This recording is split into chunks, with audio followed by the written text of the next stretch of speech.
Hey everybody, welcome back to Apartment Geek Weekly episode 19.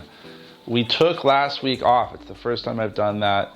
A number of reasons. 4th of July, obviously. Hope everybody has 10 fingers, no firework mishaps. Hopefully nobody's still hungover from last week too. I'm sure there are a couple out there. But I broke my toe and I was sick at the same time. So I had a crappy week. Feel grateful to be in San Diego and it was beautiful, but I was pretty much laid out dealing with this. So life goes on, the Apartment Week Geekly goes on, and I was inspired this week to talk briefly about what I think is one of the most undervalued ways to approach an apartment building that you may want to buy. This is looking at the return or the cash flow. What I'm talking about is Gross Rent Multiplier, GRM. Very simple. This may be common sense to some people out there. I hope you kind of still tune in here for a few minutes. GRM I really like. When I got into the business in 2002, it's this very foolproof, quick, on the front way to understand how much income is coming in on a property in relation to the price. So is it a 10 GRM? Is it 12? Is it 15? If I'm looking at a 15 GRM in Chula Vista, which is very aggressive, those rents better be super low. So I like GRM because there's no fudging in it. Now, when I mean fudging, I mean brokers and or sellers. A lot of times we kind of I don't want to say misstate expenses, but we think the expenses on the property are real low, or that's in really good condition. There's not going to be any repairs and maintenance.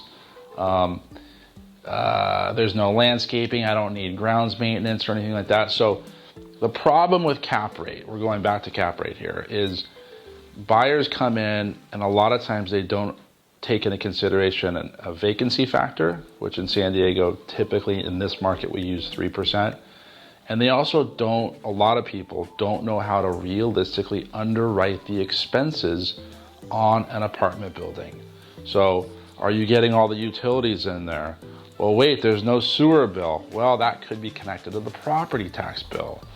That's a little hint for people looking in unincorporated parts of San Diego. Sewer sometimes is on the tax bill. All these expenses, as there's more and more expenses, create a less attractive cap rate. And I've seen way too many people come into the picture and go, oh my gosh, I'm buying a 5.5% cap rate in North Park. Once you realistically look at the real situation is, once you have some repairs, some maintenance, you've got to pay your sewer and your water bill and your property insurance. This thing's like a 4.25% cap rate. So when the cap rate has fudging around, the gross rent multiplier is a constant that you understand, and it's a very simple way to approach how much income is coming in on an apartment building. So GRM should be part of the arsenal. I use it whenever I buy an asset. That's my first thing. What's the GRM?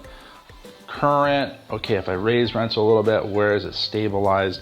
That's going to give me a nice warm feeling or a cold feeling. Is this something that I want to pursue for a client? Larger assets, something smaller that I may be purchasing by myself. The seller, the cap rate is going to be more precise, but that's when I really get down to the nuts and bolts and I go, okay, this is my expense load realistically, and the cap rate's now like 4.9%, and I can we can figure out if that's something that works or maybe it doesn't. So GRM, use it. I don't hear it ever. I just hear cap rate, and a lot of times it's uneducated brokers who are selling a property with an expense load that's just not reality. You're not going to buy a 12-unit building in National City and operate it at a 25% expense load. It's not going to happen. So if you want the professional eyes to look at anything, selling, buying, exchanging, please reach out to me, call me, and I will give you my honest 2 cents. I'm a landlord, so I get it, and I know what's reality, and I know what's BS. So thank you for tuning in. We need more ideas moving forward on things to elaborate about within the ownership arena. So please reach out if there's anything interesting. Thank you for tuning in. It's always a pleasure doing these shows. I have fun with it, and I hope to see you soon.